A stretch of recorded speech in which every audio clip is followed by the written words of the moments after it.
Today is Friday, September 8th, 2017, and this is Generally Trivial. Welcome to Generally Trivial, a conversation on the lighter side of current events.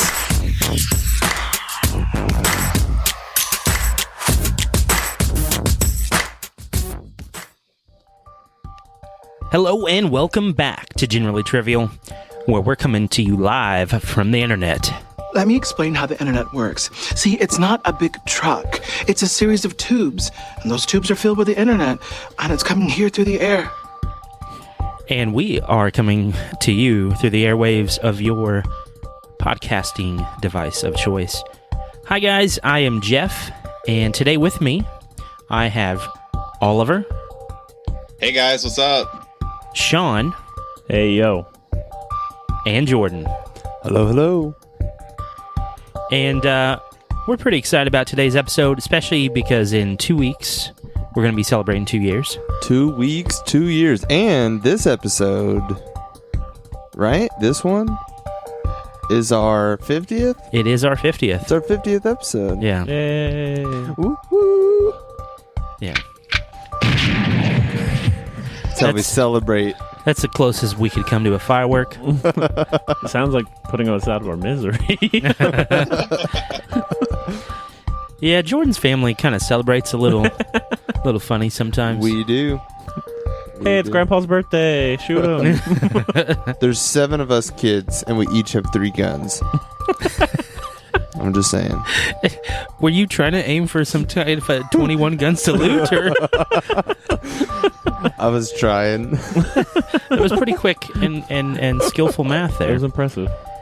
We also have other reasons to be excited. I mean, Ric Flair is out of the hospital and doing well. Woo! Yeah. A woo. That is good. That is good news for Ric Flair. I love Ric Flair. I hope he never dies. Right beside Chuck Norris. I think it's unlikely that he dies. But it's, he is human, so he might. Maybe. How old is Ric Flair? What is he, like 75? 42. No, he's in his 60s. Is he? Yes. I was excited because this week I went to Burger King because Arby's was crazy busy when I went on lunch, and they have cheesy tots again right now. Oh, at Burger King? Yes. Yeah. Are they good? Cheesy tots are great. Have you not had cheesy tots? I saw them. I saw a picture, and I went in there for an icy, but I was like, I want cheesy tots, and I didn't buy them. But they looked good. They smelled great. I don't think I've ever had their cheesy tots. They're amazing. Amazing. Yeah, they are amazing. Fans of Futurama have reasons to be excited because it's coming back. No, it's not. Again? Sort of. They're doing a one-off podcast episode, actually. Huh. So all the voice talent is coming back. Interesting. But it's not going to be animated. But it's, in that sense, it's almost like an audio book. Right. So It's like an old-timey radio show. Yeah. Yeah. Speaking of Ric Flair, he's 68, just to throw that out there. Told you he was in the I looked 60s. it up. And in reasons not to be excited, a lot of people out there are being affected by hurricanes out there, Harvey specifically, and then Florida's about ready to get hit. Yep. So I wanted to extend out a little bit of a challenge to anybody listening. Anybody who donates we'll let you guys pick which charity that you're giving to that's hurricane related. I'm going to go ahead and we're going to go ahead and match that up to $100. And if you do that, we'll also go ahead and send you out a couple logo stickers. Obviously, that's not going to be the reason you should be donating, but we wanted to find a way to give back to the people who are out there and really need it. So, if you guys do that, we'll match up to $100, and our hearts and thoughts go out to a lot of people out there who are not in their homes, and that's a pretty tough time. So, My brother and his wife are going to stick it out in Florida.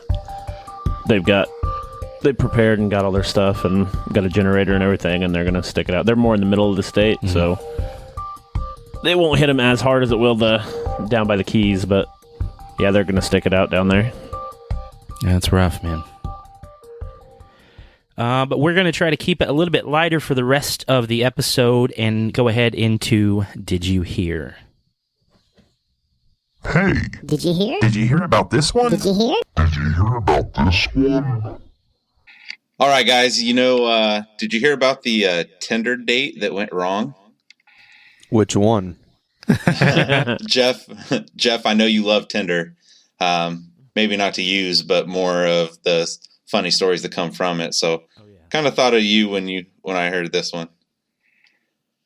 So this happened over in England, over in Britain's University of Bristol. A guy named Liam Smythe, he's a grad student over there. He went on a Tinder date, and the Tinder date, they kind of finished up a little early. So he invited his date back to his apartment for a wine and documentary on Scientology, like one does. Like that's a typical date, you know, like, hey, what do you want to do after dinner? why don't we get some wine and watch this documentary on Scientology. Yeah. Well, she Wine and excused herself. She excused herself to the bathroom, and when she came back, she had a pretty panicked look in her face. So he kind of sensed something was wrong. So he asked her about it, and she just came out and told him that she had to go poo, and it wouldn't flush. So she was kind of panicked. So there was a window in the bathroom, and she opened the window and basically grabbed the poo out of the toilet, wrapped it in toilet paper, and threw it out the window. The most rational of decisions. Like, okay, Yeah, definitely. why was there not a plunger somewhere handy? Like, Not sure. Plus, why would her first thought to be throw would it be out to the window. Little John that thing? Well, obviously she wasn't comfortable because she wasn't playing on home field. Obviously. Naturally. Good call. The story gets a little weirder though. She didn't know this, but there was a inner window and then an outer window 18 inches farther into the wall. And it was almost just like it was like two window panes, but they were separated by about 18 inches. She opened the inner one, threw the poo out what she thought was out of the window, but it hit the other side of the pane and fell in between the wall. It's like a pickle race. Like, Yeah. So her and Liam tried to retrieve the poo themselves. You know, he was being pretty cool about it, and he's like, "Well, I'll just break the window out so we can get to it." And she didn't want him to do that, so she climbed through the window in between the two panes and tried to reach down and pick up the poo. And she reached it all right, but by the time she reached it, she kind of got stuck.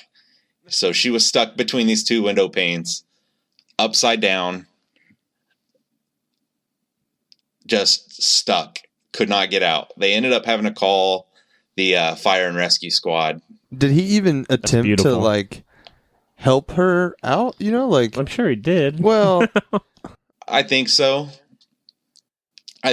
but obviously you're going to have to snap a couple pictures with your phone first, right? yeah, this is true. But I Naturally. mean, like, what's a little butter or oil? Not, you know, it'll just slip right out. You know, Or slip down headfirst into Right the into poop. the poop. which would make for an even better story. Like, So the fire and rescue squad came. They ended up taking the window pane out, and they freed her, and she got out, and everything was good. And now Liam is basically saying that he was open for a second date.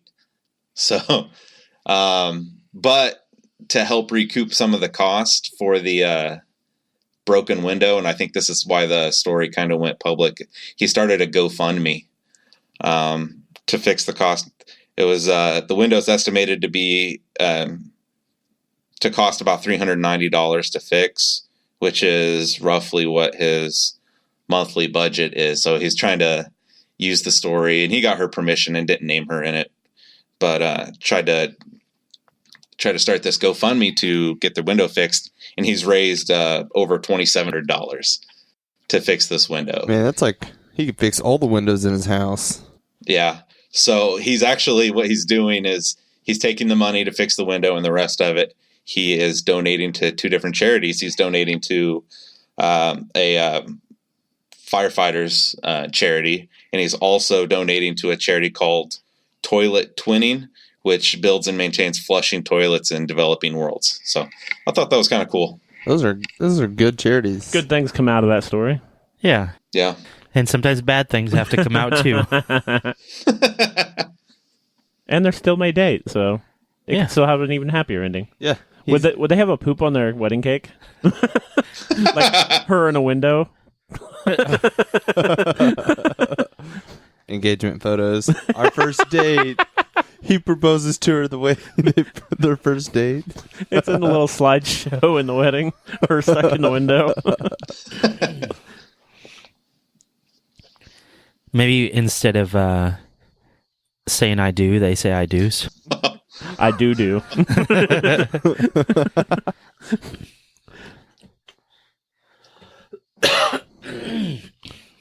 So, how much do you guys know about alien portals? Exactly 0%. What do you want to know? You haven't seen any Stargate movies or shows? I have not, actually. Oh, Jeff. I have failed. So, apparently, there were some pictures from the International Space Station, and they showed okay, to be honest, if you look at the picture, you're looking at 3 circular cloud formations. Period. Okay. There should be no doubt as to what these are. So in that case, I have seen a lot of space alien portals. Yes, you have seen many alien portals. Okay. But these, I don't even know what to call them. Conspiracy theorists, I guess. Yeah. Alien hopefuls. They are firm in the fact that these are not any sort of cloud formation. They must be alien portals that are in between the International Space Station and the Earth. They literally look like smoke rings. Like when someone smokes and blows rings out, that's what it looks like. So because they're circular, but there's a hole in the middle, aka ipso facto alien portal. Do you think aliens vape? I mean, bro. They probably were billions of years ago. They're way ahead of us. So they've uploaded all these photos, and everybody's gotten on there, and there's lots of guys getting on there talking about them.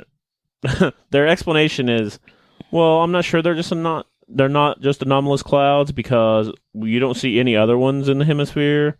And if you look closely, I'm just not sure. They're probably alien portals. That's the most rational explanation. That's great reasoning. Just because it is. Okay, but see, we have the way to test this out because we have in our midst a pilot. We do. So, Jordan, we're going to need you to fly up there and check it out. No, he needs to take us through these things. Yeah, I'd go for sure. In fact, there actually have been documented. Okay, this is weird. This is weird. I've seen this a documentary on this pilot who was doing some like Bahamian flying. Bermuda Triangle yes. stuff? Yeah. No joke. Normally it's like a 2-hour flight from there to Miami, and it took him 27 minutes. I've read all about this type of stuff. There was actually a passenger liner. I don't remember where it was flying out of, but it was flying to France and flew through like a tunnel, some kind of cloud tunnel, and got there an hour ahead of what the quickest flight known in what that type of plane was. So they just don't understand time zones? No. That very well could be it. But there's an even more interesting aspect to the portal story, because apparently it's coming just days after a series of strange glowing objects were spotted above a beach in the UK. I think it said it was UK. Kentucky? University of Kentucky? United Kingdom. Oh, okay. That UK. And this beach is known as a naturalist beach. Oh. So apparently aliens are swooping through the alien portal, catching an eyeful, and then swooping back home through the alien portal. That's where the aliens go to get their gluten-free stuff, right? Yes. The all-natural beach. But yeah, they see strange lights, plasma balls, and other different kind of things. And Must be aliens from Uranus. Beautiful. Beautiful. Too bad Uranus isn't the second planet from the sun. Why? Oh, juice. So, did you guys hear that we're getting some new British royalty? Yeah, she's Yes. pregnant. New British. No. Yeah, you guys are probably thinking, as Sean is telling me, that it's because of the pregnancy that I'm saying that. No, I am speaking about a 7-year-old girl. She's already born. 7-year-old girl from Cornwall, England. Okay. She has made news because she went out into the same lake that is from King Arthur's story. Yeah. And The sword. found the sword. I saw that story. Yeah, What? so she No was out. way. She was out waiting. Matilda Jones. Matilda. Yeah, that's her name. Yep. I know her. You mean Maddie? I need to catch up. So she was swimming around J7. and mostly just kind of in the shallow end, and which is really kind of the more amazing thing that was in the shallow end. You'd think other people would see it, right? So that makes me think that she was chosen, Naturally. right? Because she was worthy. Obviously. She saw the shining metal blade, and she went after it. And she, told her dad, because her dad was there. And he didn't even believe her at first. 7-year-olds have powerful imaginations, Right. and he said, don't be silly. It's probably just a piece of fencing or a piece of just something out there. But then he looked down and realized that it actually was a sword. So it was laying there flat at the bottom of the lake, and they went and got it. So it actually happened right after Matilda and her sister were told the story of King Arthur by their father. Nice. This is the same cool. lake that the sword was supposed to be thrown back in. Yep. Yeah. So she has Excalibur, and now, the queen doesn't exist anymore because She's the rightful heir. queen. Yeah. So I don't care about that baby anymore. I mean, cool. I hope the baby's safe and healthy and all You know that what stuff. this, But this sounds like is has anybody seen Moana? Yeah. She's looking into the ocean and sees the sparkle in the water. This is what it reminds me of. Because then she becomes the next chief, I don't know. It just seems like a Moana type story. I have to add a footnote to this story because there's one thing about the King Arthur legend that annoys the crap out of me every time I hear it. What's that? Okay, so everyone, the Sword in the Stone and Excalibur were two different swords. They're not the same thing. That's an FYI. The more you know. Stop saying it. Have you ever wanted a free trip to the moon? Sean will punch you there. Oh, I think I just found my next Skittles rabbit. So we have upon us the best season of all. Autumn. Pumpkin spice. I mean, I'm happy it's here, but I Pumpkins. wouldn't say it's upon me. Well, I mean, my windows in my house are open, and they've been open for the last 2 weeks. It's here. My yard is filled with grass and leaves of the sorts. And hamburgers. And Apparently. historical hamburgers. Historical 1927 hamburgers. A hamburger purchased by Abraham Lincoln. There was actually a sword lodged in the middle of the hamburger. Anyways, the reason I bring this up is we all, for the most of us and many of our listeners, we all love Star Wars, the historical value of that. I thought you were going to say the historical account. I was like, I mean, it was a long, long time ago. In a galaxy far, far away.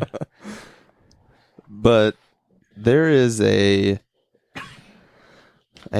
corn maze in southern Indiana, which corn mazes, haunted houses, the whole thing. Like, they're all pretty normal, but Right. this one in particular is special because it's in memory of Carrie Fisher That's awesome. from Star Wars, and so the owner of this corn maze, this field, in February had a company GPS map the maze out, and then he planted his corn so that it wouldn't grow in certain areas. Well, now that it's grown, it's fully matured. It's in the shape of Carrie Fisher's face, and it says Carrie Fisher, and it has her lifespan, born and death dates, and Good job. I think it's a great thing for Star Wars fans. And it's in Indiana, right? It is in Indiana, yeah. So Evansville, Indiana, which is a short 2-hour drive. I used to live there before I moved to Canada. This is Oh, true. nice. Yeah, it would be a great place for people that, it's like the tri-state area, right? So Kentucky and Illinois, Indiana, Yeah. pretty much anywhere. So Star Wars fans alike can just come flock to Evansville and check this out. It looks pretty cool to me Pretty awesome. from the screenshot that I have. So Yeah, I'd be up for checking it out. Yeah.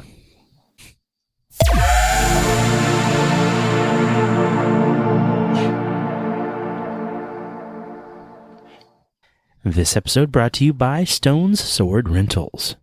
we only rent swords of the highest Excalibur. It's not the same sword.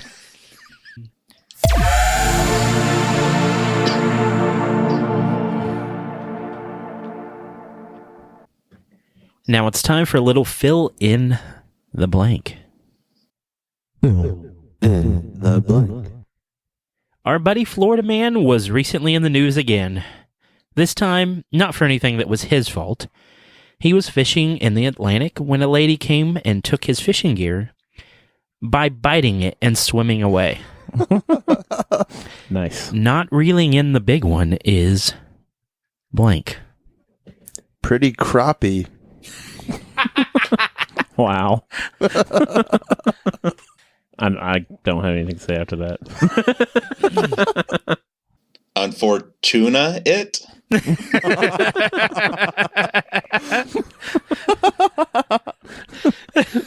Unfortunate. That's pretty good. I'm not doing this.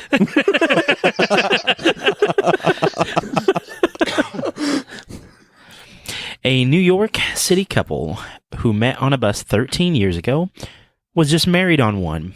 Random passengers and about 50 guests joined Kara Mullins and Osvaldo O.J. Jimenez for their wedding on an M14 bus.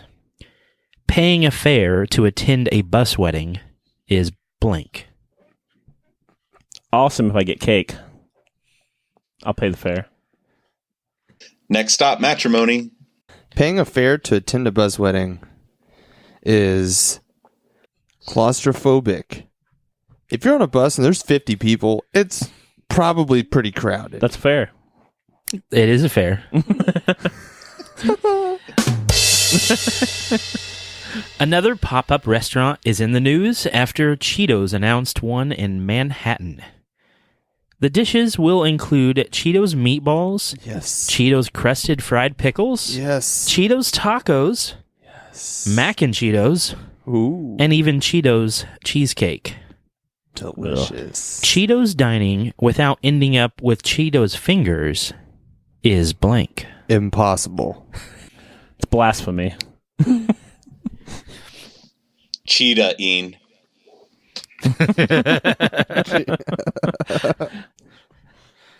You becoming Stretch Armstrong looking for these puns.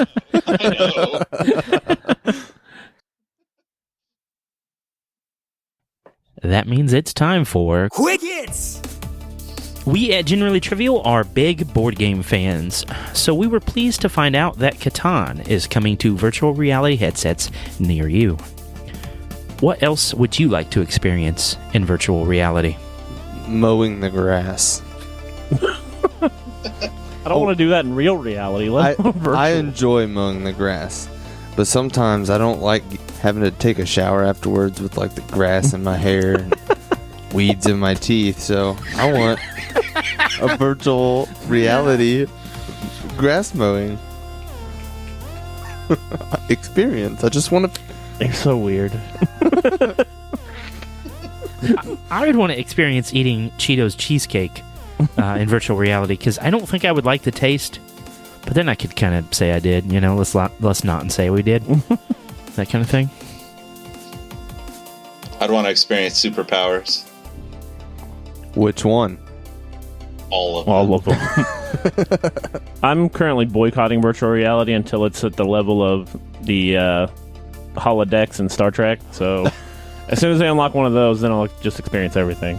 Good call. But you know everything that can go wrong with that. Yeah, but I'm okay with it. I got to tell you, every time I would jack in, I would just have to say, I know Kung Fu.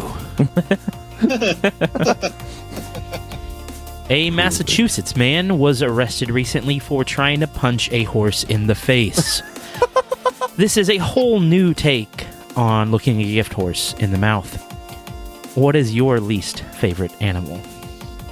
Mice. Screw mice. Not trying to be funny. Just don't like them. Mice Oliver are had a bad experience once. llamas. I absolutely hate llamas. What do you got against llamas? Look, they spit. They spit right at you, and then they smell.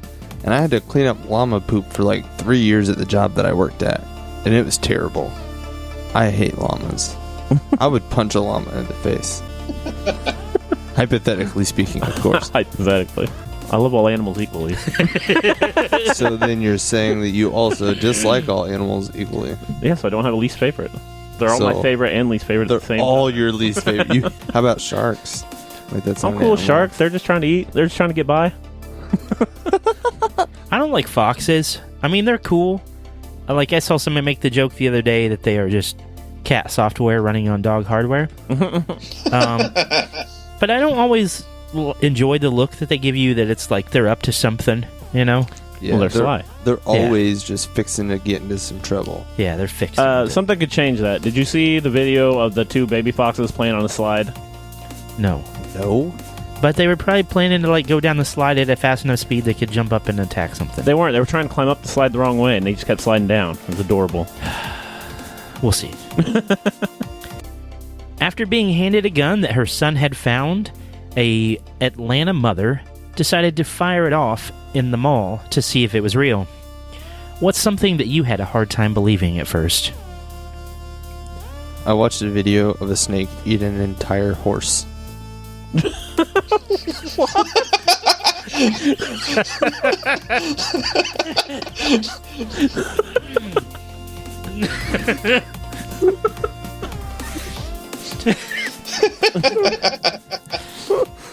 I had a hard time believing that Jordan actually had his dog find a hamburger from 1927. Look, this burger it could have been used as a brick, like brick and mortar, just slap it on the building. And I couldn't believe people thought that cloud rings were alien portals. that's probably the dumbest thing you've ever heard, isn't it? It is one of the dumbest things I've ever heard.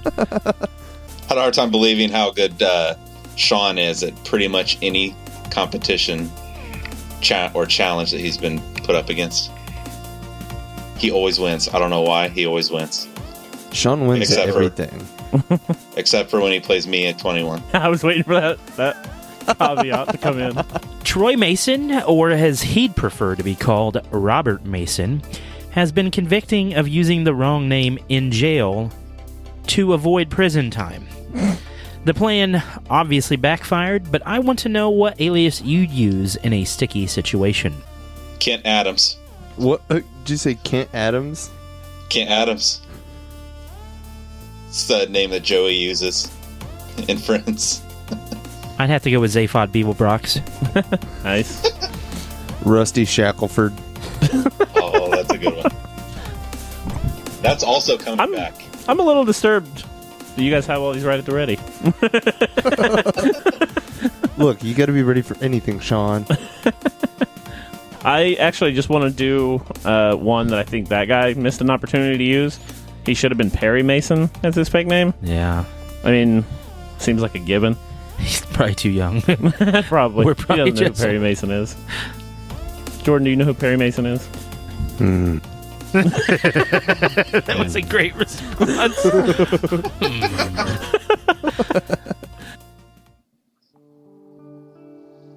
I want to take a minute to say thank you to everyone who's been listening with us, sticking through this episode, and for almost 2 years. Again, we're happy to celebrate that in 2 weeks with our next episode.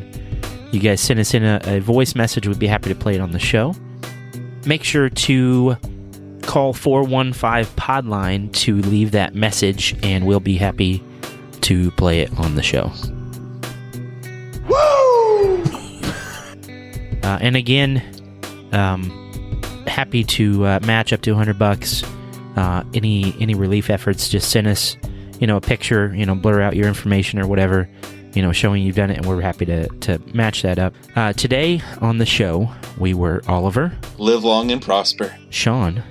Do or do not, there is no try. Jordan. This is your captain speaking. Thanks for joining us. And I am Jeff, and we are out.